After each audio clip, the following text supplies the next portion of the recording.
Bom dia, pessoal. Tudo bem? Sejam todos muito bem-vindos aqui à nossa palestra para falar sobre os números dos mercados internacionais. É mais uma ação do Sindimóveis e da Movergs, junto com o Sindicato de Lagoa Vermelha também, que está nos ajudando, e Gramado. A gente está fazendo essa ação aqui para ajudar os expositores e associados a buscar novos mercados, pensando na Móvel Sul, que está logo aí. Falta pouco tempo, já é agosto, faltam 5 meses, nem isso.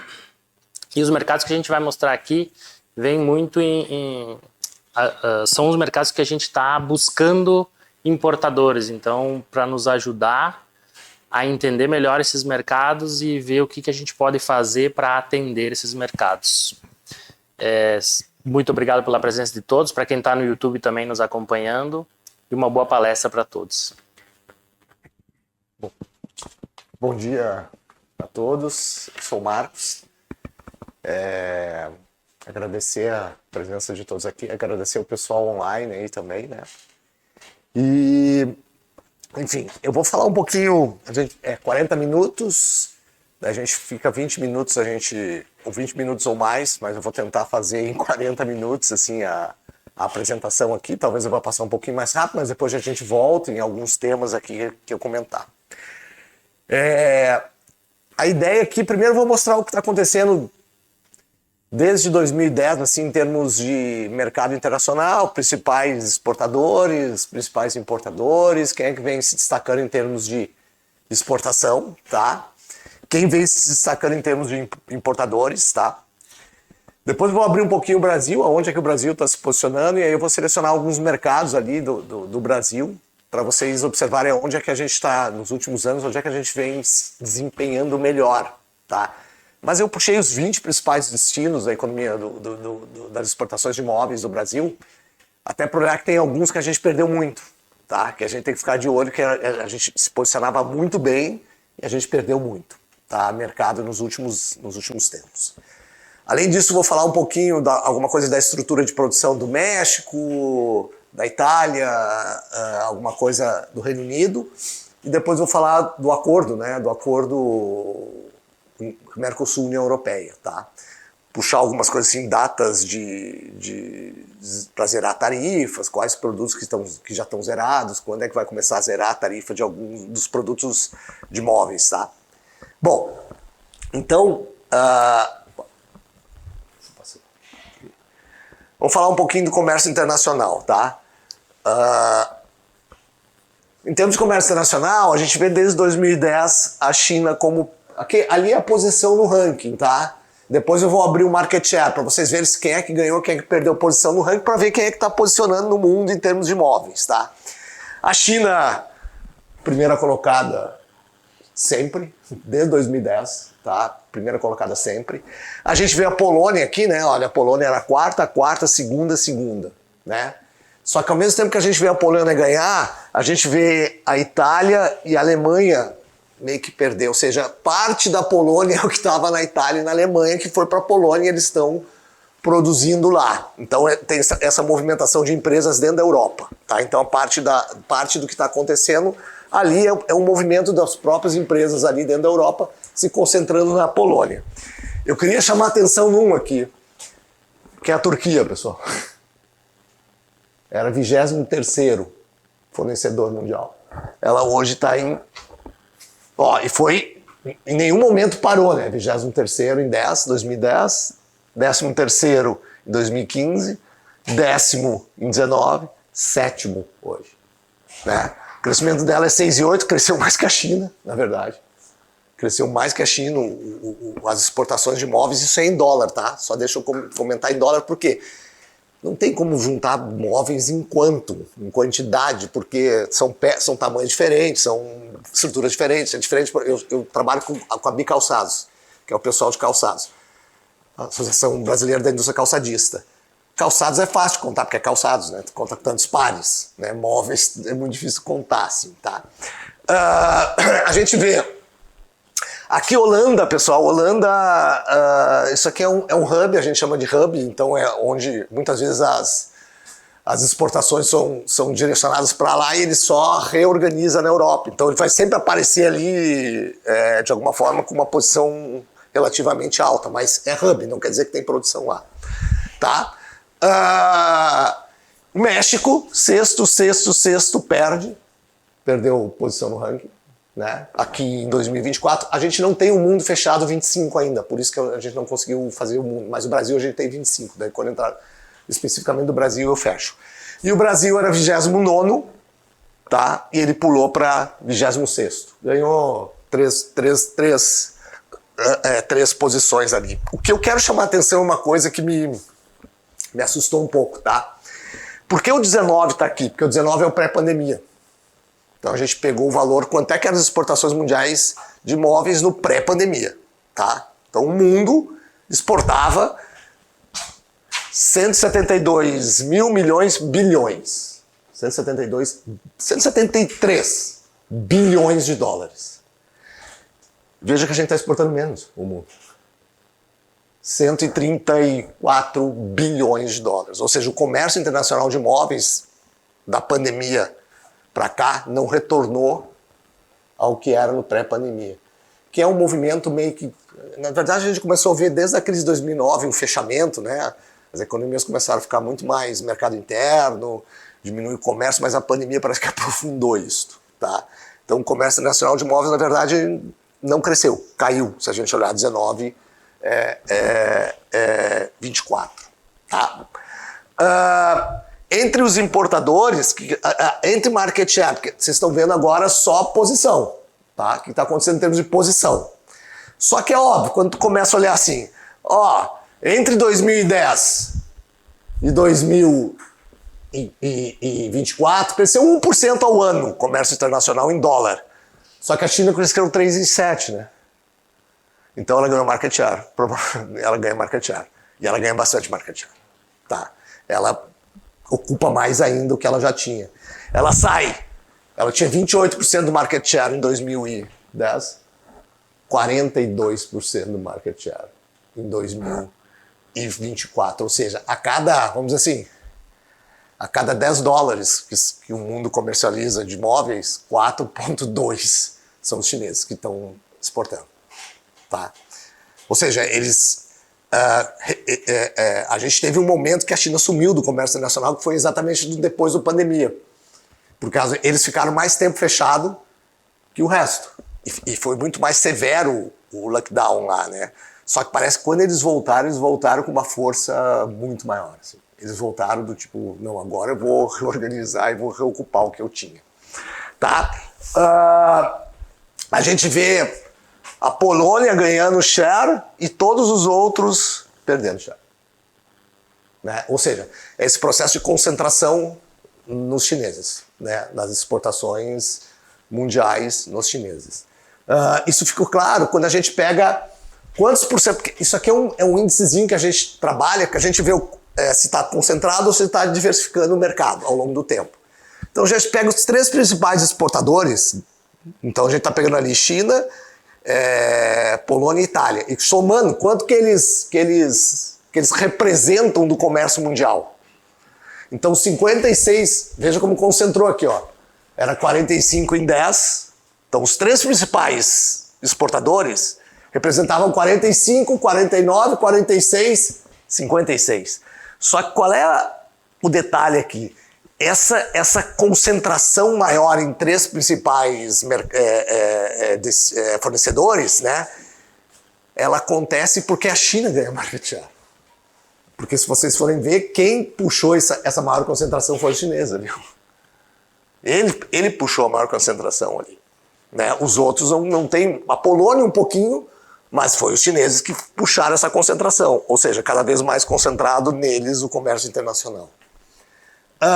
Em termos de importadores mundiais, quem são os grandes importadores mundiais? A gente fala Estados Unidos, Alemanha, Reino Unido, França, de novo aqui, veja que o Países Baixos aparece dos 2 lados, né, como exportador e importador, porque ele é um hubzinho, assim, ele funciona como um hub. Tá? Canadá, Japão, Austrália, Suíça, o Brasil a gente sempre coloca, tá? Para vocês verem a posição do Brasil. O Brasil era o 33º, ele está como posição 51 lá. Então a gente, em termos de ranking de importador, nós perdemos, ou seja, nós diminuímos a nossa participação em termos de ranking importador, tá? Estados Unidos sempre em primeiro, Alemanha sempre em segundo, vejo que não muda muito, né? A gente tem a França caindo um pouco, aqui é um pouco mais estável, se a gente olhar, né? É bem mais estável em termos de comércio, ou seja, os grandes mercados mundiais são aqueles ali e ali que, né, que está sendo posicionado. Me chama a atenção é muita gente na Europa, né? Muita gente, porque também é um país, é mais estável, as economias são maiores, eles vão... E tem uma outra coisa, né? Ali tem uma coisa, às vezes quando a gente tem que cuidar um pouquinho a Europa, porque assim, a Espanha vende para Portugal, é um comércio internacional, né? A Alemanha vende para... É como se a gente, o Rio Grande do Sul vendesse para Santa Catarina, assim, sabe? Então, isso, aí que tá. Então, o que acontece? Parece que assim, os caras importam e exportam muito, porque também é muito fragmentado assim, territorialmente, né? Quando tu é fragmentado, tudo vira exportação, entendeu? Então tem que cuidar um pouquinho. A gente fala, nossa, mas eles têm um comércio, eles são abertos. Não é que eles são abertos, eles são todos pequenos mercados. Economias grandes, né? Próximas, geograficamente, e todos pequenos, né? Eu brinco, de vez em quando deve ser mais difícil tu tirar a mercadoria daqui, do Rio Grande do Sul, e jogar lá no Nordeste, né? Do que fazer Espanha-Portugal, né? Ou Espanha-Alemanha, né? Enfim. Então, essas coisas a gente tem que cuidar um pouquinho, tá? Enfim, aqui, vamos ver quem é que, representando, os Estados Unidos ganhou mais relevância em termos de importadores mundiais, até 24, tá? Veja que a gente não tem o dado de 25, né? Quando tem o tarifaço, que começa as medidas dentro, a gente ainda não tem fechado esse número, tá? Mas ele até 24 ele vinha ganhando quase um terço das importações mundiais. Ele era absorvido pelos Estados Unidos. E aqui também tem uma estabilidade um pouquinho estável, 43 para 45 em termos de concentração de destino das importações. Então, outra coisa que é importante, tá? Vocês podem ver aqui, ó, a China não está entre os 10 principais importadores mundiais. É tudo... Ele produz tanto que ele consegue exportar e ainda vender para o mercado interno. É diferente de alguns outros setores, assim, que tu olha, a China está lá em primeiro, mas ele está lá entre o quarto, quinto importador, porque ele exporta um tipo de produto e importa outro tipo de produto. Tá? Alguns setores são assim, mas aqui tu não vê ele. Ou seja, ele produz tanto que ele detém 43% do comércio internacional e ainda sobra para vender interno. Você não consegue, porque ele ainda tem tanta produção que sobra para vender o interno. Tá? Eu vou falar um pouquinho das exportações brasileiras e depois eu vou abrir alguns mercados que eu chamei de destaques, tá? Destaques positivos. Eu não vou abrir os destaques... Vamos dizer assim, não tem destaques, os que nós temos problemas, entendeu? Então eu vou abrir o que parece que a gente melhorou bastante nos últimos anos, tá? Mas eu vou chamar a atenção de alguns, mas eu não cheguei a abrir porque a apresentação está ficando bem longa, eu quero chegar nessa questão do acordo, né? Quando é que vai ser desgravado, quanto tempo para zerar a tarifa. Puxei algumas coisas de máquinas também, que talvez é importante para vocês, importação de máquinas, quanto tempo vai demorar, qual a tarifa hoje, quanto tempo vai demorar para zerar a tarifa. E ali vocês vão ver que tem um cronograma para o Mercosul e um cronograma para a União Europeia, porque o que é ESP aqui é INPE lá. Então tem cronogramas diferentes, não é o mesmo cronograma. Tá? Em termos de exportação brasileira, aqui são os nossos principais mercados hoje, tá? Estados Unidos é o primeiro, até 25, tá? E aqui tá a queda. Aqui, ó, o 19% ali é o nosso... O 19% aqui é o efeito tarifa, tá? Caiu 20% as exportações para lá. Só que se a gente olhar entre 10 e 25, cresceu 5,2 em média. Então a gente estava bem posicionado nos Estados Unidos, vinha se posicionando, cresceu 5,2% em média na média, não é no acumulado, tá? Tipo, todo ano crescendo 5,2, tá? Mesmo com a queda aqui, ó, de 19. Não sei se ficou claro isso que eu estou comentando. Entre 10 e 25, a gente cresceu 5,2% ao ano. Só que 19 a gente caiu quase 20. Tu vê como a gente vinha bem até 24 nos Estados Unidos. A gente vinha muito bem até 24. Aí teve essa questão das tarifas, a gente não sabe o que vai acontecer, porque o Congresso caiu, né? O Congresso americano derrubou as tarifas, mas voltou agora aquele 10. Na verdade, a gente não sabe o que vai acontecer, sabe? A gente tá meio que ainda no escuro, assim, até que momento se vai voltar. Mas a gente teve um alívio. Qual o alívio que o Brasil teve? Aquela sobretaxa de 40 caiu por enquanto. A gente está igual a todo mundo, só é o 10. Porque a gente tinha o 10 mais uma sobretaxa de 40. Aquele 40 caiu. Então agora a gente pelo menos está igual a todo mundo, e, né? Enfim. Uruguai era o 6º destino em 2010. Veja que na pandemia já era o 3º, no pré-pandemia era o 3º, e hoje ele é o 2º. Que para nós aqui do Rio Grande do Sul é uma maravilha. Né? Tá aqui do lado. Né? Talvez é mais fácil fazer essa logística para lá do que mandar para outro lugar do Brasil. Né? Enfim. O Chile era o 8º. Ele já aparece como 3º. E eu queria chamar a atenção da Argentina, tá? A Argentina a gente chama de eletrocardiograma, assim, né? É um eletrocardiograma, né? Argentina, tipo, é para quem não é cardíaco, né? Tipo, não pode ser cardíaco argentino. Era o principal destino em 2010, na frente dos Estados Unidos, pessoal. Era o principal parceiro comercial de praticamente todos os setores, quase todos os setores. Ele foi, aqui no pré-pandemia já era o 6º. Ele chegou a 11º e agora é o 4º. Fechou em 2025 o 4º. Mas o que a gente está vendo nesses 2 primeiros meses está começando a cair de novo. Tá? Provavelmente ele vai perder essa posição de 4º. A gente viu os 2 primeiros meses, está começando a ficar difícil lá de novo. Tá? A atividade econômica da Argentina está caindo, o desemprego está aumentando um pouco agora, então eu acho que está um pouco ainda tendo que se ajustar, assim, ela está no movimento de ajuste. Tá? Eu queria chamar a atenção do Paraguai positivamente. Olha aqui, era o 10º e pulou para o 5º. Ao contrário do Peru, que era 12º, também subiu. Reino Unido era o 4º. Ele foi lá para 6º, perdeu posição. E eu queria chamar aqui, 2, positivamente, México. Vejam, México era 16º, pessoal. Ele foi para o 8º destino nosso. E Porto Rico, que é um país pequeno, né? Foi do 20º para o 10º. Foram praticamente de 15 para cá, foram 10 pontos percentuais em Porto Rico. Tá? Agora, qual é o problema de Porto Rico? Eu consigo olhar o Brasil lá. Eu consigo olhar. Vocês vão ver que eu vou ter...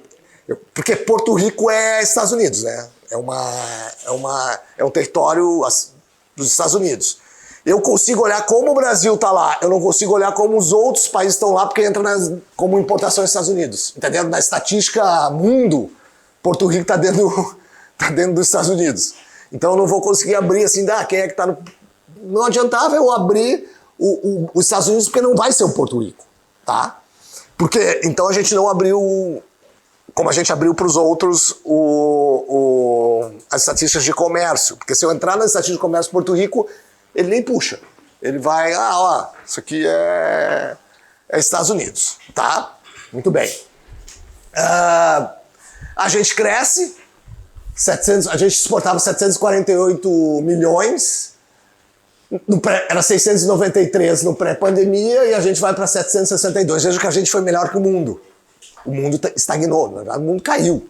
Em termos de comércio internacional, de imóveis, o mundo caiu, a gente cresceu. Ou seja, já ganhou, tanto é que a gente ganha posição no ranking lá de exportadores mundiais, tá? Só que o que provavelmente fez com que a gente ganhasse posição no ranking de exportadores mundiais? Esse nosso posicionamento na América do Sul, né? Nós conseguimos, de alguma forma, organizar aqui. Porque se a gente for para a Europa, a gente está perdendo share lá, a gente está perdendo posição na Europa, tá? Isso aqui que eu queria, em termos de concentração, né? Vejam que a Argentina chegou a ser 15% das exportações nossas, lá em 2010, tá? agora é 5, é do tamanho do Paraguai, a Argentina. É do tamanho do Paraguai, o que a gente está exportando, tá? Concentrou nos Estados Unidos, mesmo, veja que isso aqui é 25, mesmo com a queda de 25, concentrou nos Estados Unidos, tá? É normal concentrar nos Estados Unidos, porque a economia deles é enorme, não tem como tu não concentrar numa economia daquele tamanho, tá? É normal, não é uma coisa... E a gente tem o Uruguai e o Chile. São esses países aqui que a gente está mais posicionado, tá? Aqui em termos de concentração, tá mais ou menos a mesma coisa. A gente apesar de ter concentrado nos Estados Unidos, a gente diversificou em outros. Então a concentração ficou quase que constante nesse período. A gente não aumentou, nós não ficamos mais dependentes de 3. Né? Passou, sei lá, de 48, até diminuiu, né? Se a gente pegar no pré-pandemia, era mais de 50%, estava em 3 destinos. Tá? Agora, em 2025, está 43%. Então, a gente cresceu mais que a média mundial, as exportações brasileiras, no pós-pandemia, e desconcentramos, o que é bom. Né? Então, a gente ganhou share no mundo, desconcentramos. A gente não ganhou share no mundo concentrando em poucos mercados. Tá? Agora eu vou fazer o seguinte, eu vou puxar os 20 principais destinos nossos e eu vou separar alguns para a gente abrir um pouquinho mais, tá? E os outros eu quero chamar atenção a alguns mercados que a gente perdeu muito, tá? Que aí é pensar que tipo de ação, como é que pode recuperar, né? Enfim. Aqui estão o quanto que a gente exportava em 2019 para os 20 principais destinos do Brasil. Peguei 19 no pré-pandemia, tá? Pré-pandemia e hoje, né? E quanto que a gente está exportando? Quanto que a gente exportou em 24? Quanto que a gente exportou em 25? Tá? São os 20 principais destinos nossos de imóveis. Estados Unidos, vejo que até, como eu estava comentando com vocês, até 24 lá era 239, foi para 225, aí veio a pandemia, 225 foi, agora a gente está com 181 milhões. Eu queria chamar atenção Uruguai. Passa de 52 no pré-pandemia milhões para 90 milhões. Mercado pequeno, aqui do lado, comprando nossos móveis, tá? Chamar atenção do Chile. Passa de 37 para 56 milhões. Eram mercados que estavam abaixo da Argentina, né? Se a gente pensar em termos de comércio, assim. Argentina, ele lá na pré-pandemia era 30, chegou em 15, 24, pessoal. Olha o que foi. E aí, claro, ele recuperou, foi para 44, tá? Ele é o nosso quarto principal destino hoje. México, depois eu vou chamar a atenção, eu estou olhando só os amarelinhos por enquanto, tá? A gente era 8 milhões, foi para 26 milhões. Pessoal, de 8 milhões para 26 milhões é muita coisa. Se a gente pensar de 19 para 25, tá? Tanto é que hoje o México é mais que a França. A gente exporta mais para o México que a França, né? E era o contrário. Olha o que aconteceu com a França aqui, ó. A França era 19, o México 8. O México é 26 e a França é 21. Né? Então, se a gente falar, o México foi um que a gente conseguiu se posicionar e a gente está indo muito bem. Porto Rico. Né? E Porto Rico, eu desconfiei. Quando eu olhei aquele número ali de Porto Rico, eu vou ser sincero para vocês, falei assim, será que alguém está jogando mercadoria para Porto Rico para entrar para os Estados Unidos? A primeira coisa que eu falei assim, não. Porque eu sei que tem alguns que fizeram isso para cada sobretaxa de 40. É que eu sou, além de ser consultor de vocês, eu sou da Bicalçados, que é de calçados, sou da Anfacer, que é revestimento cerâmico, sou de componente de calçados. A gente tem umas 5, 6 setores que lá no grupo lá a gente presta consultoria. E tinha alguns setores que eles estavam jogando na Colômbia e da Colômbia fazia os Estados Unidos. Ou jogava na República Dominicana e de República Dominicana fazia os Estados Unidos. Então, quando eu vi aquele número, a primeira coisa eu falei assim, não, será que eles estão jogando em Porto Rico e estão fazendo Porto Rico entrando pelos Estados Unidos para se livrar da sobretaxa? Mas não, porque aqui, ó, em 24, quando ainda não tinha, mais que dobrou as exportações de Porto Rico. Mais que dobrou. Porque poderia, se estivesse acontecendo isso, só em 25 ia dar o salto. né? Então, não, vamos olhar até 24, quanto é que foi. E a gente vê que faz de 6 para 15, né? Ou seja, em 24, Porto Rico era do tamanho da Argentina. E um mercado menor, né? Ou seja, em termos de PIB, pessoas, um mercadinho menor. E ele chega a 21. Aqui estão os crescimentos, cresce em média 20 e depois 41. Equador também, ele sai de 7 e vai para 14, dobrou as exportações para lá. Tá? Queria chamar a atenção agora ao contrário, que é Bolívia. Bolívia, pessoal, ele estava lá em cima, ó, 23. Ele estava perto do Paraguai. Foi para 13. Fecharam as portas. Foi para 13. Só dá crédito que Isso. é crédito tudo depois.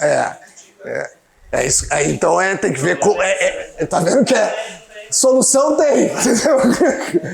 Solução Mas tem. no último, sei lá, ano e meio, 2, eles botaram muitas travas para poder entrar com a mercadoria, principalmente o móvel brasileiro. Até para contenção de dólar, né? Reservas. Faltou combustível. Feito tipo aquelas licenças que a Sim. Argentina tinha. Não automática, né? Que ia de pouquinho em Ainda pouquinho. tem essas licenças. Ali na Argentina, talvez, esse ano parece que já está começando a dar problema também de pagamento, né? De atrasar. Tá começando a inventar umas histórias. Enfim, que é problema de dificuldade de divisas, né? Enfim, eu queria chamar também a Costa Rica, que mais que dobrou. 2 para 9. O que eu tentei pegar? Eu não quis pegar os grandões, entendeu? Eu tentei pegar uns... Tá, a gente ali é pequenininho, vai, faz, né? Para ver assim, ó, esse aqui não é grande, mas tá entrando. Senão se faz uma lista. A gente tentou pegar o quê? Que cresceu muito nesse período, não parou de crescer, né? E que, de alguma forma, tem um pouquinho, tá entre os 20 principais destinos, tá? Claro, a gente tem alguns que a gente perdeu muito. Reino Unido, tá? A gente era 65, veja que era o segundo, né? 65 lá, foi para 37. Perdeu muito o Reino Unido lá, tá? Outro que a gente perdeu não muito, mas principalmente no último ano foi o Peru, tá? A gente chegou a 40 em 24, só que foi quase a metade em 25 pro Peru. Bateu em 40, parece que tem um teto, bateu em 40 e voltou para 27, tá? Enfim, Holanda Holanda é hub, né? Então é muito difícil de olhar. E tem um outro aqui que tem a Guatemala também, ó, de 3,2 para 14. Eu acho que a gente conseguiu achar algum jeitinho ali na América Central de trabalhar com a América Central, né? Porque geralmente tem muita coisa que entra pelo Panamá, joga no Panamá, tu não sabe nem para onde é que vai, mas parece que estão trabalhando no... Né, tu viu vários paizinhos da América Central aparecendo. Costa Rica, né, Guatemala, com crescimento significativo, né, Porto Rico. Então tu tem algumas coisinhas ali na América Central, tu conseguindo trabalhar. O que eu vou fazer? Eu vou abrir aqui esses mercados para ver. Tá, ok, beleza. A gente está bem, a gente está crescendo, né, nesses mercados em amarelo. Só que vamos ver o que está acontecendo com os concorrentes, vamos ver que tipo de móvel que a gente está posicionando lá. Se é de madeira, se é de metal, se é... Tá? Bom, Chile. A gente ganhou share no Chile. De 9 para 14, mas os chineses foram de 58 para 61. É nós e os chineses. E acabou. Não tem mais ninguém, porque o terceiro ali é 3, que é o Vietnã, que deve ser os chineses que estão fazendo o Vietnã e estão jogando para lá. Então, se tu olhar bem ali, tu fala assim, não, é nós os chineses e o número, os chineses 2, que assim, né, que vem pelo Vietnã, tá? Malásia também, um outro asiático. Ali tem o Chile tem essa facilidade, né? A costa dele é virada para a Ásia. Então ele tem essa facilidade logística, assim. Os asiáticos chegam muito rápido ali, muito fácil chegar ali. Em todos os setores são assim. O Chile é um dos mais difíceis de posicionar, tá? O Brasil se posicionar por causa dessa facilidade logística da costa dele ser voltada para a Ásia, tá? O que a gente exporta? Basicamente, móveis de madeira. 72% de madeira. Só que, olha o que aconteceu com o metal. Foi o metal que puxou. Era 2% só, 2,5% só do que a gente exportava. E os móveis de metais chegou em 10% hoje. Tá.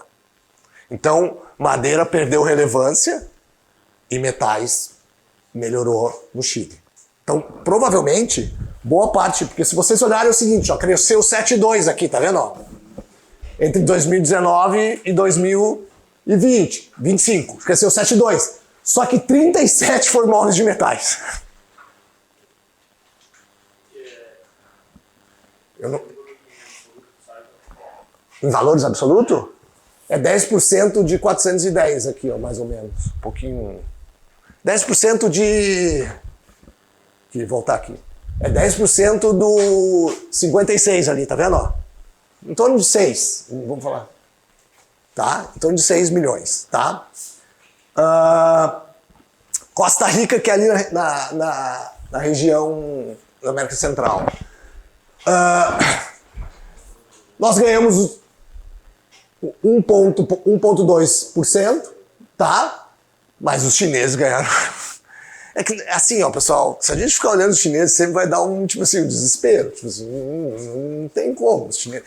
Não, vai dar um desespero. Vai falar assim, não, nem vou, cara. Vou ficar em casa dormindo, vou ver Netflix e deixa eles lá. Não tem que olhar os chineses, cara. Esquece eles lá. Eles estão lá e não vai tirar de lá e não vão sair de lá, entendeu? Então é achar o teu cantinho ali no mercado e tentar, tá, deixa eles lá. Não, se ficar olhando os chineses, dá desespero, cara, sabe? Tipo assim, e hoje não é só no calçado, não é só no móveis, eles estão no automóvel, cara. As grandes montadoras mundiais estão tendo problema com eles. Acabou, eles estão no automóvel, né? Então eles estão, tipo, não dá pra ficar olhando eles, deixa eles lá, sabe? Tipo assim, ó, abana pra eles e vai embora, entendeu? Tipo assim, ó, não dá, entendeu? Enfim, mas vocês veem assim, ó, o que é legal olhar é o seguinte aqui, ó, aquele 37,3 para 44 dos chineses foi quase tudo dos Estados Unidos que perdeu o share, ó, 22 para 16, ó. Foi quase tudo os Estados Unidos que perdeu o share na Costa Rica. Né? Tu vê o outro ali, é o Salvador, praticamente estável. Espanha ganhou, Brasil ganhou, Itália perdeu um pouquinho. Então, boa parte desse movimento dos chineses, ele não desloca o Brasil, entenderam? Ele desloca lá os Estados Unidos, ele deslocou o móvel dos Estados Unidos. O que a gente vende lá? Madeira, pessoal. Aí é só madeira, tá? Veja que os dois primeiros lá é móveis de madeiras e acende de madeiras. Que vai dar 94% do que a gente exporta para Costa Rica, madeira. A gente já chegou a exportar metal. Em 19 era 5 metais aqui. Ele perdeu o share lá. Perdeu o share dentro da nossa pauta, tá? Aquele ali é olhando a nossa pauta. Isso aqui é olhando a nossa pauta, tá? É do que a gente exporta, como é que tá, como é que a gente tá se posicionando lá. Aqui é a nossa pauta, aqui é a pauta geral, tá? E vejam que cresceu 24 lá. Foi 47 o assento de madeiras, ou seja, entrou muito assento de madeira na Costa Rica, tá? Bom, o Equador eu só vou olhar aqui, tá? A ordem aqui tá certa, mas eu vi que isso aqui tá errado, tá? Eu vi agora, não tem como share 74%. Provavelmente é aquelas coisas do Excel, na hora que tu puxou, não tava fixado, enfim, tá? Eu vou trocar isso aqui e daí eu reenvio para vocês e daí vai com o número correto. A ordem tá certa. O Brasil é o segundo principal fornecedor pro Equador, tá? E aqui também está certo, ó. Aqui também, ó, móveis de madeira e assentos de madeira. Veja que no Chile teve um posicionamento diferente que o pessoal de metal conseguiu se posicionar lá, conseguiu colocar lá e foi o que puxou o nosso posicionamento no Chile nos últimos anos, foi móveis de metal, não foi nem móveis de madeira, tá? E, claro que está entrando outros móveis aqui, que a gente não sabe, pode ser qualquer coisa, mas é basicamente isso aqui. De novo, a gente tem ali 95% praticamente é móveis de madeira no Equador também, tá? México, que foi o mercado que me surpreendeu, o México, tá?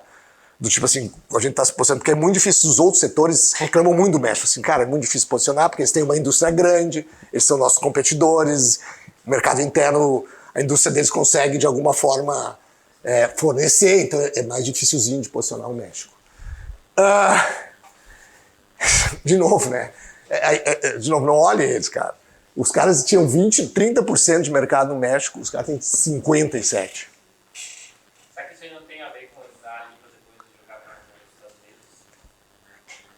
Unidos? Aí eu não sei, porque essas coisas de comércio, os caras, de vez em quando, eles dão um jeito, né? Eles fazem. Porque eu lembro que sei lá, antes disso, falando antes ainda do Carifato, o México criou uma zona lá,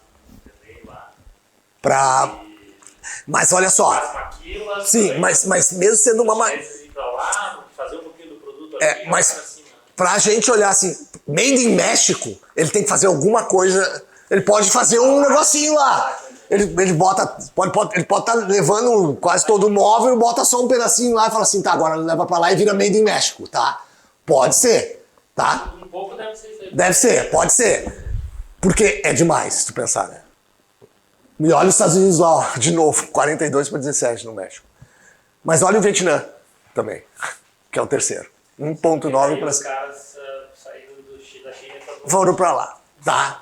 O calçado já está, boa parte, os esportivos, os calçados esportivos já saíram da China, já estão tudo no Vietnã, já estão fazendo tudo no Vietnã. Por quê? Na verdade, para algumas indústrias, o custo do Vietnã é muito mais barato da mão de obra que o custo da China, né? Hoje o custo chinês, estou falando é porque a gente tem a China litoral, assim, né? O litoral, onde tem a China interior. A China interior ainda é agrícola, né? Enfim, ainda é bem... O custo da mão de obra na China litoral é quase o nosso custo hoje. Ele já tá chegando no nosso custo de mão de obra aqui. Por isso eles estão indo para Vietnã, para Indonésia, eles começam a achar um outro lugar. Só que eu acho que lá tem uma coisa que nós não temos. A produtividade, cara. Então, ele mesmo tendo um custo de mão de obra muito próximo, nossa produtividade deles é muito alta, né? É muito alta, maquinário, e aí eles conseguem, mesmo assim, conseguem ser mais competitivos que nós, com a produtividade que eles ganham no chão de fábrica, com tecnologia, enfim, né? Então, mesmo que tenha um custo, a gente fala, tem um custo, não, mas a produtividade dos caras lá é absurda, entendeu? Enfim. E aí a gente está aqui, a gente ganhou 1 ponto percentual aqui no México. Vejam que a gente não tem quase nada no mercado deles. O tamanho do mercado deles. A gente tem 1,5. 1,5 só. O tamanho do mercado de importações no México. Tá? O que a gente exporta? Madeira. Basicamente madeira, mas o metal já entrou aqui, ó. Quase 4% ganhou em cima da nossa pauta. Metal, tá? Mas se a gente somar ali 81 dá 90 e poucos, quase 98% é madeira, madeira e metal. Tá? É voz de madeira, acende de madeira e metal. Só que o metal que ganhou share, mais share. Tá? Uruguai, que é aqui do nosso lado, né? Aqui a gente aí a hora dos chineses ali, nossa, aqui nós somos bons. Aqui não. Nós temos quase 51. Ganhamos share, né? Os chineses perderam 1 ponto, viu? Nós deslocamos eles, tiramos eles, sai daí. Né? A Argentina também caiu. Na verdade, nós ganhamos 2 ali, os chineses perderam 1, a Argentina perdeu 1, então nós deslocamos um pouquinho os chineses e os argentinos e posicionamos no Uruguai. O que a gente exporta, basicamente? De novo, madeira, pessoal. Ó, e tem alguma coisa que está entrando, colchões, 14% colchões, tá? Mas 57% é móveis de madeira e acende de madeira, tá? Metal ganhou um pouquinho também de participação, quase 2 pontos percentuais no Uruguai, tá? Deixa eu indo aqui. Eu vou passar um pouquinho rápido aqui e eu queria que vocês cuidassem uma coisa. Isso aqui é um dado do Euromonitor. Então, é uma consultoria internacional que ele olha as coisas de como é que está no mundo a produção de imóveis. Então, todas as medidas deles são em dólar, entenderam? É tudo em dólar. Então, por que eu estou chamando a atenção disso? Porque tem uma hora que ele fala assim, o custo do setor diminuiu em 0,1 em 2024, mas porque o dólar, o real se desvalorizou. Aí ele fala assim, não, frente dos outros diminuiu. Não que o custo em reais diminuiu, tá? Eles fazem as contas em dólar, tá? Então ele tem algumas... Eu vou deixar aqui com vocês, porque a gente já está adiantado assim. Por exemplo, o Brasil tem... O Brasil é o 10º... Em termos de produção, ele representa 42% da produção da América Latina. 42% da produção da América Latina é brasileira. Depois vem o México com 20 e poucos por cento, vai aparecer ali. Tá? A rentabilidade do setor em torno de 22 é a 10ª da região. Apesar de a gente ter uma produção grande, a nossa rentabilidade é a 10ª da região. Quando compara todas as regiões, a rentabilidade dos países da América Latina, nós somos o 10º. E aqui é uma comparação, é B2B ou consumo ou para o consumidor direto, entenderam ou não? 65% da venda no Brasil é consumidor direto, tá? É famílias, não é B2B, tá? 65% da venda de imóveis no Brasil é famílias, tá? Eu vou chamar a atenção só de algumas coisas, depois isso aqui vocês vão ver. Aqui está o México, vejam que o México, a rentabilidade do México é 25, aqui é 22, é maior lá. A indústria mexicana tem uma rentabilidade maior, tá? 43% é famílias, né? É menor, o B2B lá é maior que o nosso aqui. Como é que tu chega nesse número? É do pessoal do Euromonitor, da consultoria, tá? É uma consultoria internacional que a gente assina, é uma grande base de dados. Teoricamente isso quer dizer negócio online? Não, eu não vendo empresa para empresa. Eu estou vendendo não só online, tá? Eu estou vendendo famílias, tá? Negócio informal. Não. Não chega nem ser informal, é formal. É formal, famílias. Tipo, lá Casas Bahia, né? Isso é família, você está vendendo direto ao consumidor, tá? Essa venda direto ao consumidor é uma venda empresa a empresa. O que é que impulsiona, tá? Aqui, como eu falei para vocês, ele tem o segundo maior mercado de imóveis, só que 73% do valor da produção no México tem 5 empresas só. É concentrado. O nosso mercado não é. Quer ver? O nosso mercado é 11% só 5 empresas. O nosso é mais pulverizado, entenderam ou não? O mercado de imóveis no Brasil é bem mais pulverizado que no México. Lá tem 5 empresas que dominam o mercado. Claro que quando tem esses grandões fica mais difícil de entrar, porque tem os caras ali que meio que dominam. Tá? Eu vou chamar a atenção aqui da Itália, tá? Para vocês entenderem assim. O valor da produção da Itália é 37 bi. E eles têm em torno de... Esse custo aqui, unidade, esse número de empresas, tenham cuidado, porque ele está falando a cadeia toda, tá? Então ele está falando de componentes, tudo, tá? Só que eu queria chamar a atenção o seguinte. Olha o valor da produção de imóveis da Itália, 37 bi. Olha do Reino Unido, 15 bi. E olha do Brasil. 16 bi. Os Estados Unidos são 3 vezes maiores. Com uma produção menor, com um número de empresas menor, com produção quanto, né? Por causa do valor do móvel italiano. Do valor italiano, muito mais caro. E olha como eles são desconcentrados. Que eu tô aqui, ó. Eles dizem o seguinte, ó. O setor é fragmentado com 7% só. Ou seja, lembra que o nosso é 11. As 5 empresas lá representam 11. Na Itália, 5 empresas representam 7%, em torno de 7,8% do mercado de imóveis. Deve ser pequenos estúdios, né, que os caras faturam muito. Né? Enfim, depois vocês podem... Eu quero entrar na coisa do acordo, tá?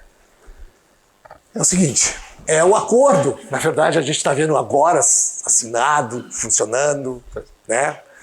Tá funcionando, tá? Tá provisório, começou a funcionar, começou a valer, tá? Apesar de ter uma questão judicial dentro da Europa ainda. Mas, a partir de 1º de maio, tá valendo, tá? Só que ele começou lá em 94. Ele começou lá em 94 a discussão. Então, em 94, começa a primeira discussão. 95 formaliza o bloco. 99, enfim, foi. Chegamos aqui em 23, tá? A União Europeia finaliza os procedimentos para implementar. Nós formalizamos e entra em vigor 1º de maio. Entra em vigor 1º de maio, mas com uma contestação, tá? Ainda está lá na Justiça da União Europeia. Mas está valendo. É a França que tá. A França está contestando. A França está contestando. Ou seja, é como se ele entra provisório, a gente chama. Mas ele vai entrar. Tá? E aí a forma como vai ser. Eu vou puxar para vocês para a gente entender assim, tá, mas como que a gente pode se posicionar? Como é que eu posso olhar se a gente está bem ou não? Eu estou olhando se a gente tem déficit ou superávit com a União Europeia. Se a gente tem déficit e zerar para todo mundo, provavelmente ali a gente pode ter um ruído. Entenderam ou não? Se a gente está deficitário em tarifa neles, zerar deles, pode ser que eles consigam posicionar. Se a gente está superavitário, talvez não vai mexer muito, tá? E aí eu puxei algum... Aqui tá por móvel, tá? Depois eu juntei móveis de madeira, a gente juntou lá móveis de madeira. Então, outros móveis... A gente é superavitário. Onde a gente está verdinho lá, tá? A gente é superavitário e a gente ficou mais superavitário entre 19, 20 e 25. A gente tinha 17 milhões de superávit, 14 milhões... Lá no primeiro, outro móvel de madeira, tinha 14 milhões de superávit. A gente foi para 31 milhões de superávit nesse período com a União Europeia. Então a gente ganhou 17 milhões de superávit. O que puxou o nosso superávit?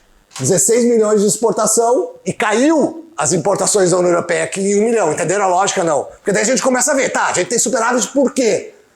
Porque caiu ou porque a gente cresceu ou porque os dois? Por que a gente tem superávit? Pra gente entender. Então, madeira, pessoal.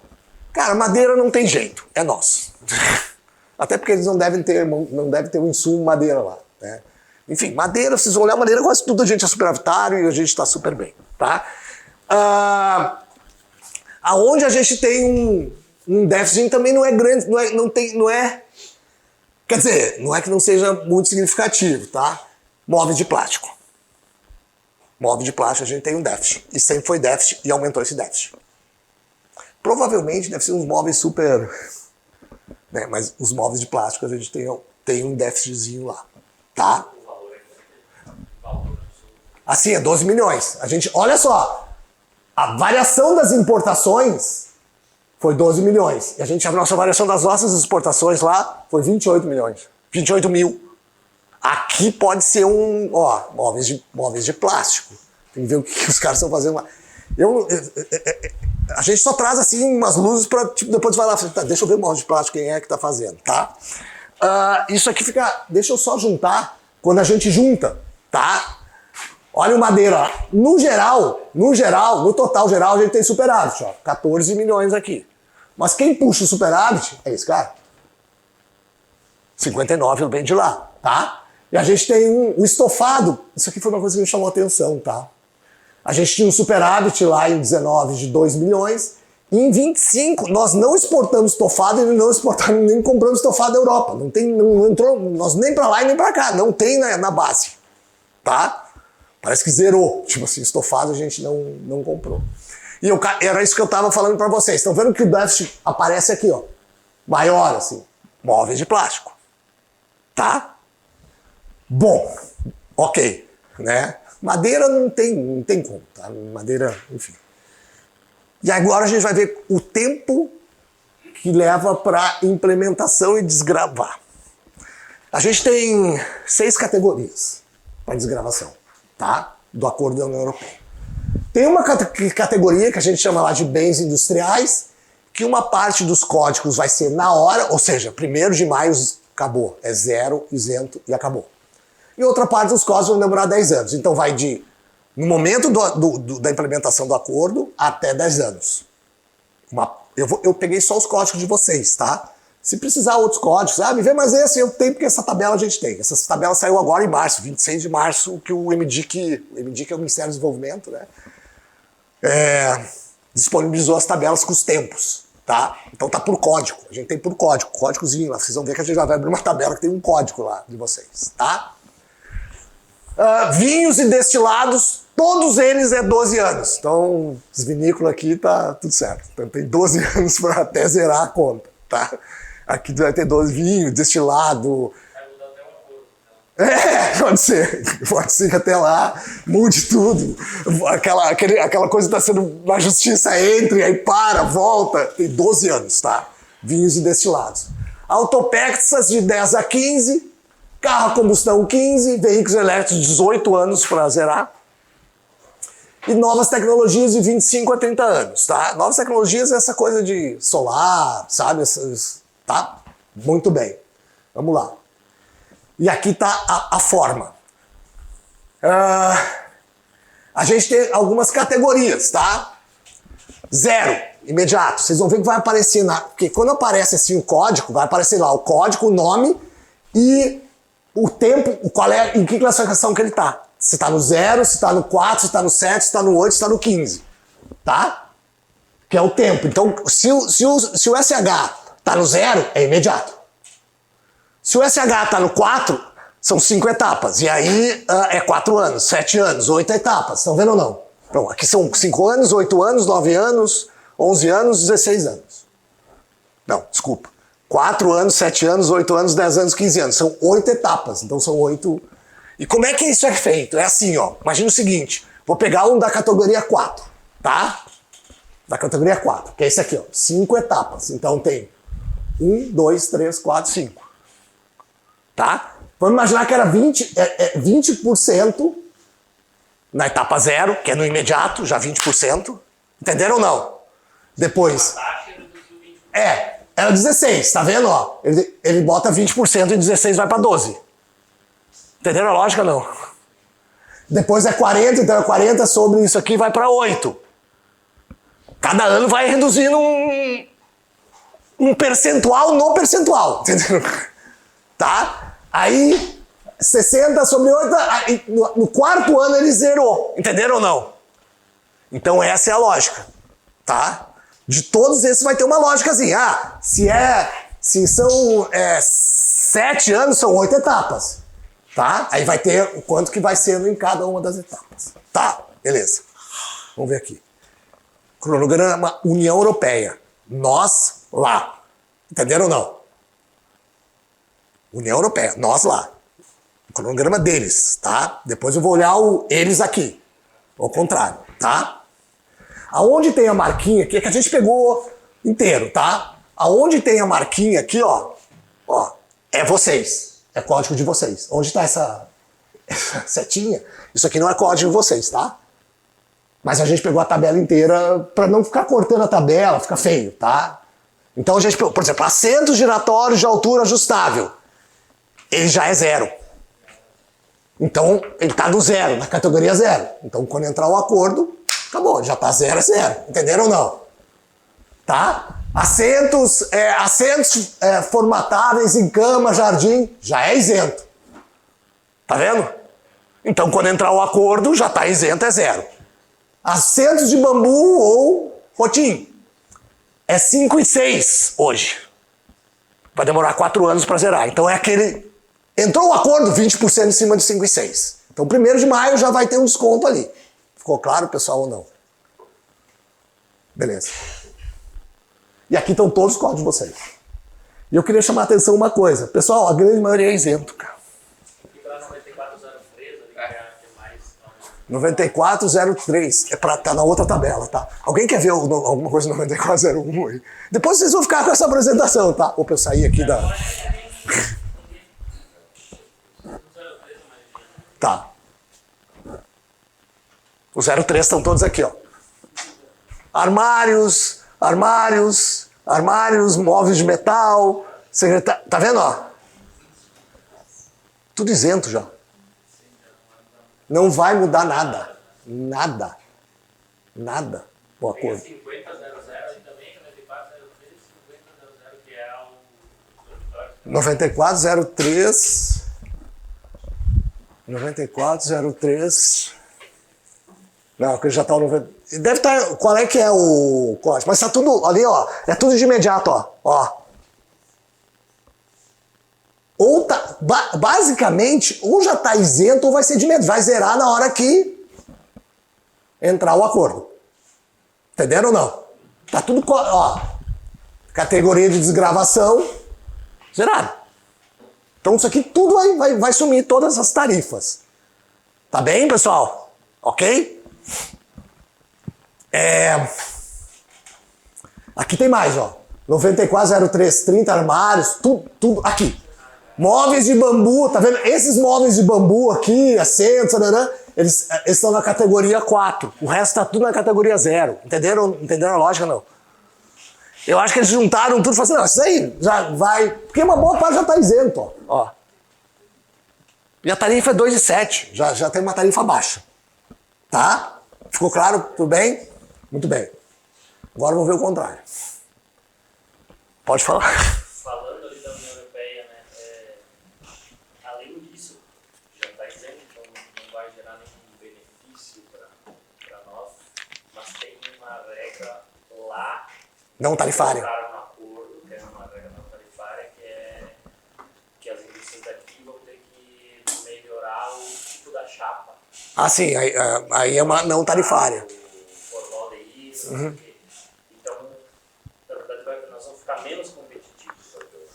Por causa de uma não tarifária. Uma não tarifária. Então, é isso que a gente até está tentando já, conversando com a Bimol, enfim, para ver se a gente consegue fazer alguma coisa. Para tirar essa não tarifária. 6 de agosto, vai ter que exportar com essa chapa que é tipo carne dos Estados Unidos e ela vai custar 6, 7, 8% a mais do preço do produto. Então, O que a Europa tem isso. A Europa tem muito disso, não é só com vocês, tá? Elas são tudo isento, baixo, mas as não tarifárias é uma lista de não tarifárias. Eles botam tudo lá nas não tarifárias, tá? O pessoal do couro, vocês têm contato com o pessoal de couro? Não. Eles estão apavorados, cara, porque vai ter a questão do rastreamento, né? é a mesma coisa, o rastreamento também. É o rastreamento, cara, e aí... O negócio do FSC. É o rastreamento, só que o problema é que quem vai rastrear o gado não é o cara do couro. É o cara da criação, da fazenda, que rastreia o gado. E ele não quer o rastreamento só no final. O nosso rastreamento é na última etapa, antes de ir pro frigorífico. Eles estão querendo o rastreamento desde onde nasceu. É a mesma coisa com o Era para entrar, eu acho que porque eles estavam discutindo, era para entrar agora, em 25, 24, nós estamos em 26, tá? Então era para entrar em 25. Eles prorrogaram. Porque lá tem uma coisa. Qual é o problema disso aqui? Porque se entrar esse rastreamento, aí os curtumes ficam sem insumo, né? Vai quebrar os curtumes deles lá, entenderam? FSC é a mesma coisa que tem que controlar É. a floresta. Mas eu vou falar um negócio pra vocês. A tendência é cada vez mais eles apertarem ali. Eles vão ficar apertando ali.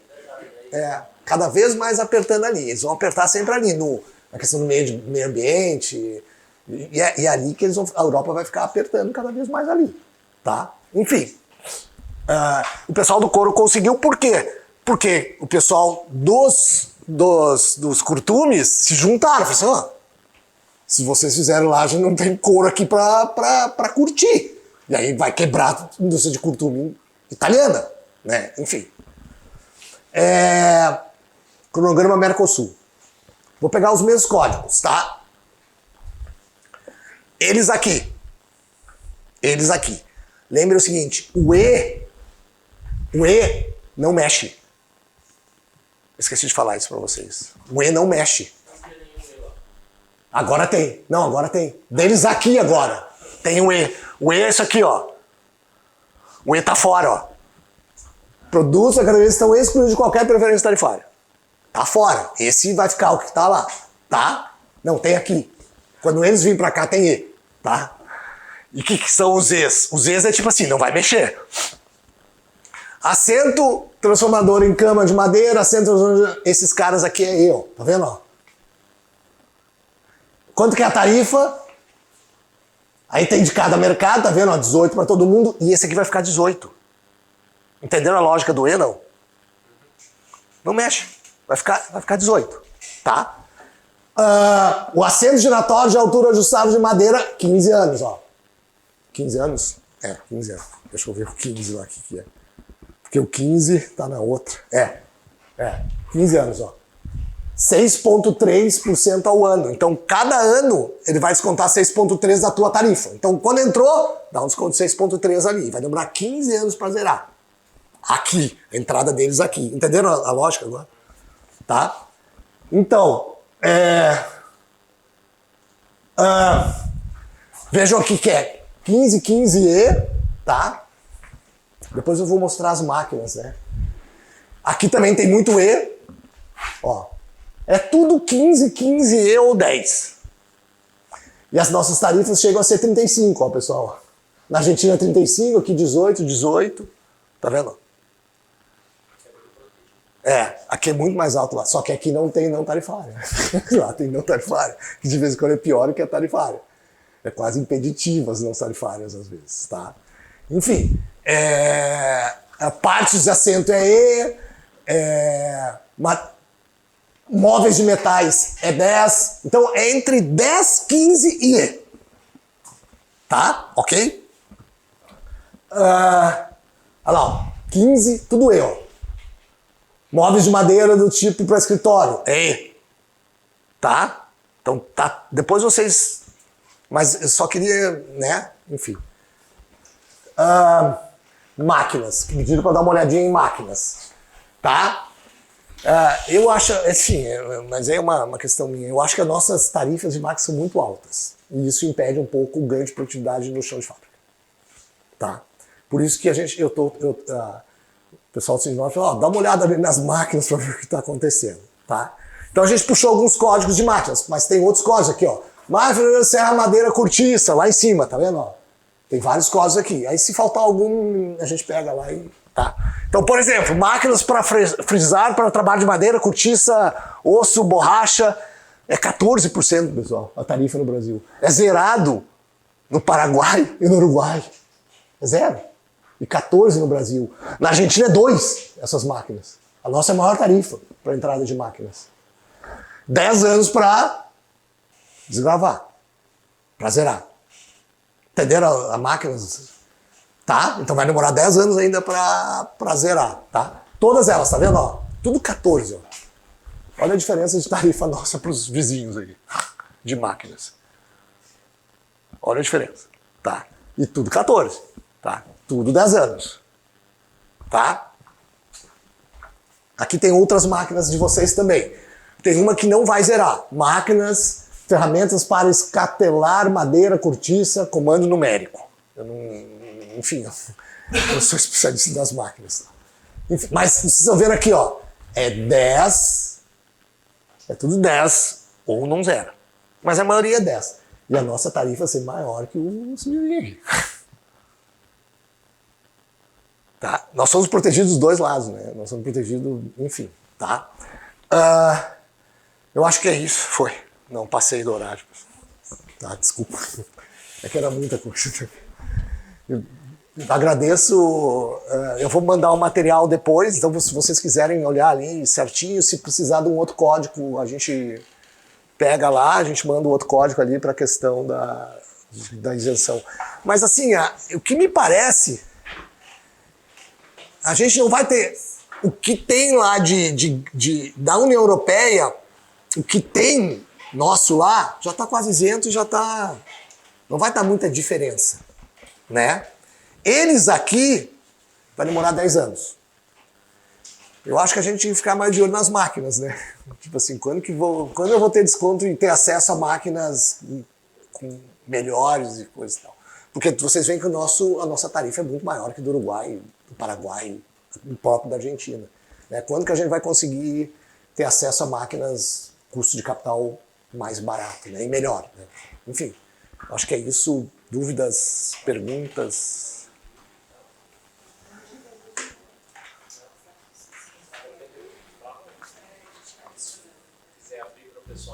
Sim, eu não sei, eles estão lá. Se o pessoal, eles se inscrevem ali direto no chat, né? Direto no chat.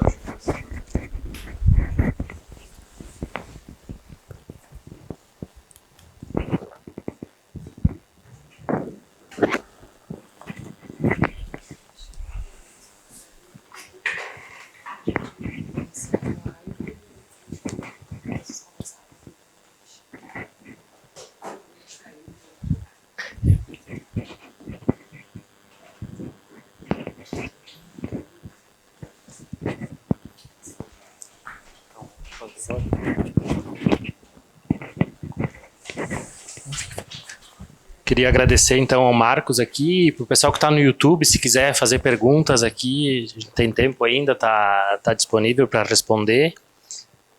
E aqui também, né, pessoal, quem tiver perguntas, enfim, dúvidas, depois a gente vai mandar o material. vai Só vou disponibilizar ajeitar esse aquela tabelinha material. do Equador lá que eu vi que agora que alguma coisa deu lá no Excel. Mas acho que foi bem legal, uma apresentação bem bacana, assim, bem esclarecedora, assim, principalmente nessa Lá parte do aqui Mercosul, né? Essa tabela do das Mercosul tarifas foi aqui. dia 26 de saiu março, agora. que saiu agora. Saiu agora. Faz 4 dias, 5 dias que o pessoal liberou do Ministério, que a gente conseguiu chegar nesses. E os números também, né, que a gente viu dos mercados bem interessantes, assim, mercados que a gente já atua, mercados que a gente pode atuar.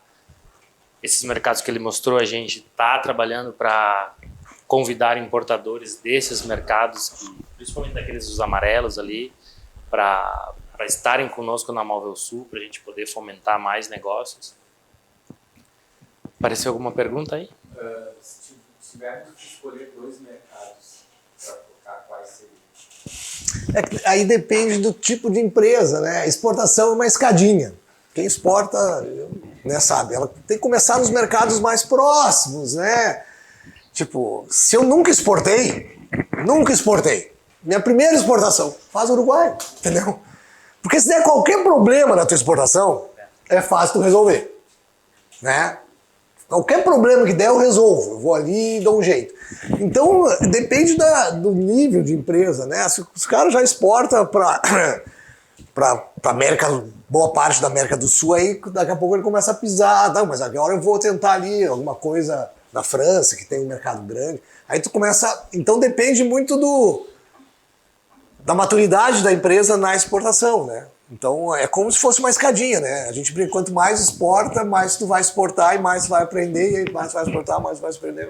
Então é muito da escadinha, assim. Agora, para o iniciante, é Uruguai, é Paraguai também, que vocês vão estar crescendo bastante, é um mercado grande. Então faz esses mercados mais próximos, né? Tarifa zero, né? Dentro do Mercosul, e começa a aprender ali. Dali tu vai subindo, daí faz Uruguai, Paraguai, daí vai para o México, dá uma pisadinha lá no México, é um mercado enorme, e aí tu vai indo devagar. A gente não vai... Quer dizer, pode ocorrer, depende do produto, depende da empresa. É muito difícil a primeira exportação para os Estados Unidos, né? Mais difícil. Porque é um mercado mais concorrido, um mercado grande, um mercado com algumas dificuldades, né? Um pouquinho mais exigente em termos de... Então, vai aprendendo para depois ir para os grandes. O que a gente percebeu agora dos Estados Unidos, depois que caiu o tarifaço, as negociações ainda não voltaram, porque os importadores já meio que começaram a olhar para outros países. E aí tu fica, mesmo assim, eles também estão meio com receio, assim, até tipo assim, mas o que vai acontecer lá na frente? Porque até onde a gente tem informações, ficou por 150 dias, né? A não tarifa dos 40%. Né? Voltou tudo para 10 e ficou... Depois a gente não sabe. Não sabe. Então os próprios importadores ficam, tá, se eu encomendo aqui, daqui a 60 dias virou 40, É isso aí. né? Como é que eu faço? Né? O que tu pode falar para nós? Acho que ele- Tem mais pergunta ali? Ah, tá. Entrando nessa questão dos Estados Unidos, qual é a tua visão? Os Estados Unidos hoje está em litígio com a China, né? E representa muito para eles. Talvez o olhar deles não se volte mais para a gente, mesmo com todas as exigências aí. Assim, acho que a gente está falando, tem um nível de certeza muito grande hoje com a política comercial dos Estados Unidos. A gente não sabe daqui a 60 dias o que vai ser. Tá? E essa incerteza pega tanto nós, quanto a China, quanto todos. Tá? Eu acredito que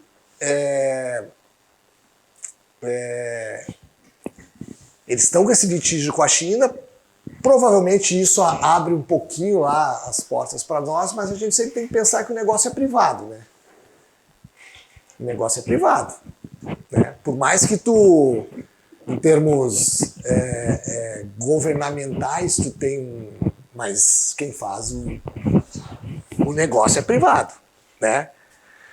E eu acho que era esse movimento de taxar mais a China para obrigar o negócio privado a buscar outros mercados. Agora, o que a gente viu assim em termos de... O que acontece muitas vezes? Tu taxa a China, eles vão pro Vietnã. Aí sai pro Vietnã. Aí tu taxa o Vietnã, eles vão para Malásia. Aí tu taxa... É quase que correndo, cachorro correndo atrás do rabo, assim. Porque eles mudam muito a... De vez em quando eles nem mudam a produção, eles só saem, eles estão produzindo na China e só saem como o Vietnã. Entendeu? Que nem tu falou, entrar pelo México e vai...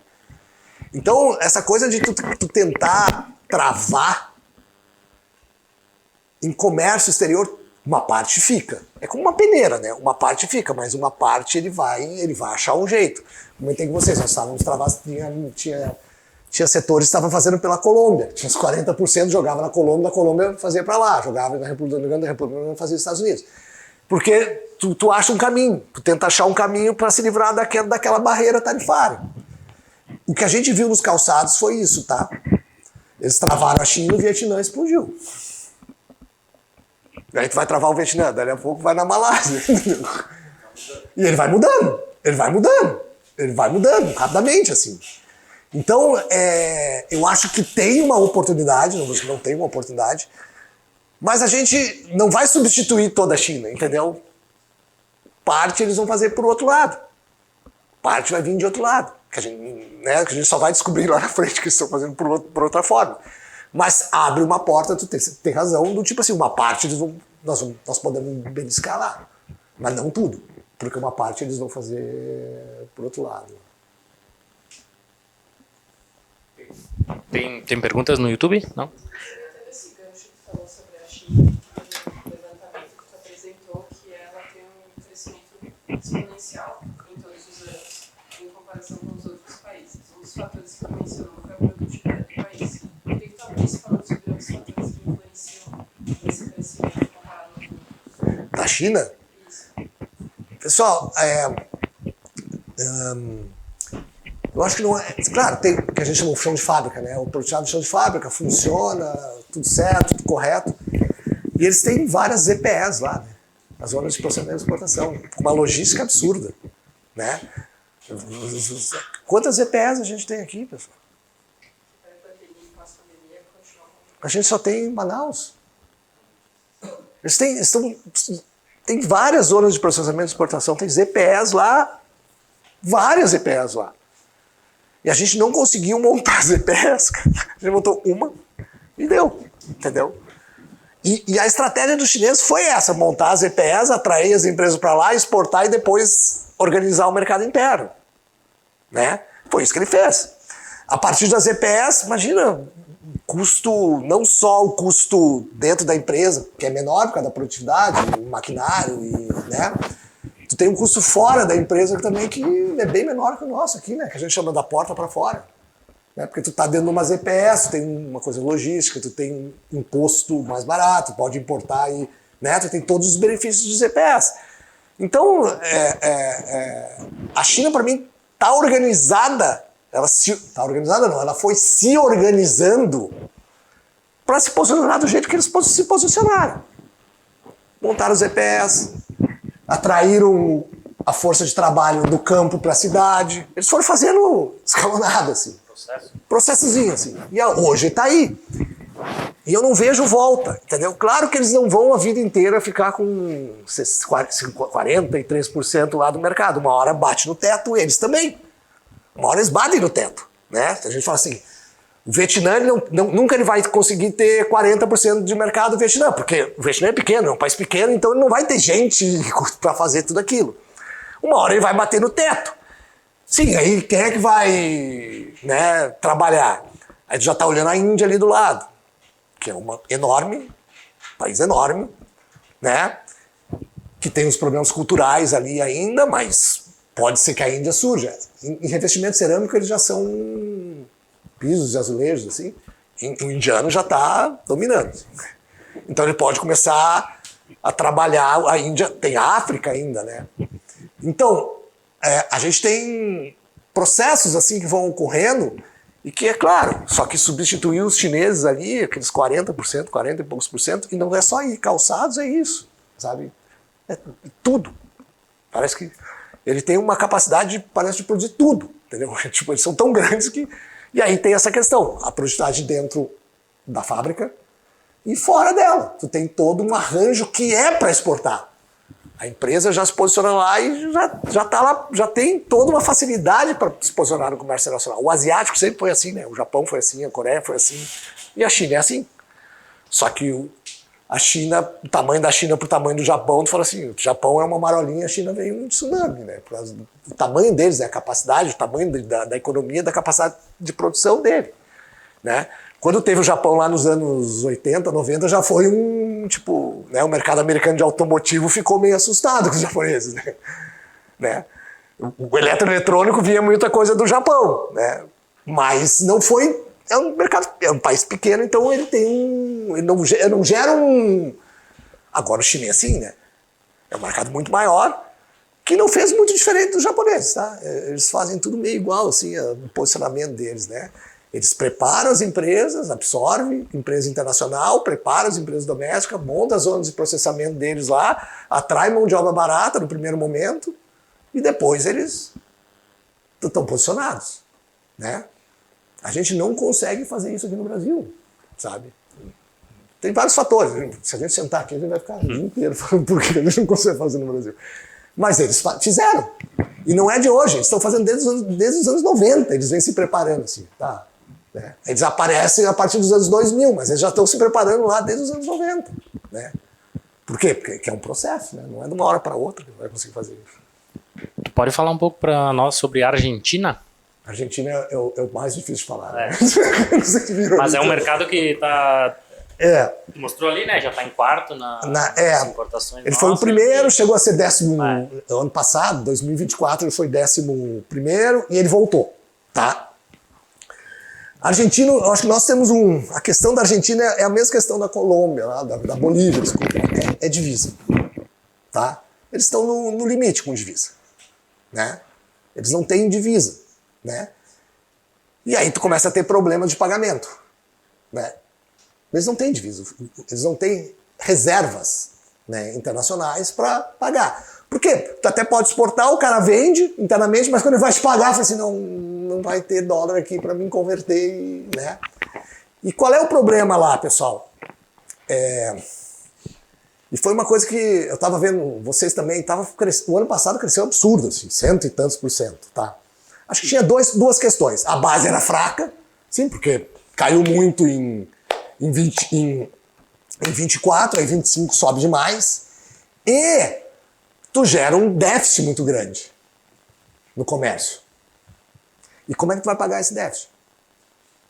Com que divisa tu vai ter que pagar esse déficit? E é isso que trava muitas vezes o comércio. Né? Me parece que a Argentina é meio que no fio da navalha, assim, tá andando sempre no fio da navalha. Por quê? Porque se eu tenho um déficit muito grande, qual é que seria o movimento natural de mercado? Desvaloriza a moeda deles frente ao dólar para ajustar o déficit. Só que se eles desvalorizarem a moeda deles frente ao dólar, a inflação volta. Dispara a inflação. E eles estão trabalhando com o câmbio, que nem a gente fez no Plano Real, né? No início, tem as bandas, né? Que tem que ficar, quando ele vai lá de cima, tu tem que intervir. E eles, o tempo todo eles estão no limitezinho da banda de cima. Eles não conseguem fazer o câmbio vir para a banda de baixo. Então eles estão nesse negócio do fio da navalha, tá? A gente não sabe o que pode acontecer. Eu acho que eles já estão com essa coisa de controle de importação. Não sei se alguém importa para a Argentina, já está sentindo isso aqui já. Não. De dificuldade. Ainda não. Por quê? Eles podem começar a fazer isso, do tipo assim, cara, eu não tenho divisa, se desvalorizar meu câmbio, volta a inflação, eu tô... Eu tenho umas exportações recorrentes para lá, tem algumas cartas assim, em negociações em cima do que eu já tenho, sabe? Mas, cara, até agora é tudo normalizado, mas já estão sinalizando alguma coisa assim. Porque o problema da Argentina é divisa, pessoal. Eles não têm divisa. Nós temos aqui, ganhamos lá na época das commodities, preços altíssimos de commodities, a gente fez lá 400 bilhões lá de... Tá lá a nossa divisa. O último número é 17 que eles tinham. A gente tem 400, eles têm 17. Não segura, sabe? Não segura. Então eles têm que ficar meio que tipo... E claro que o câmbio é meio que um preço chave na economia, né? É um preço chave na economia. Se tu começa...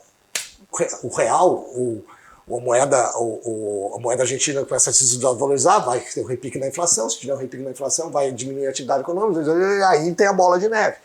E eles estão muito controlando a inflação nessa coisa do câmbio. Eles controlam, porque o argentino faz a conta tudo no dólar, né?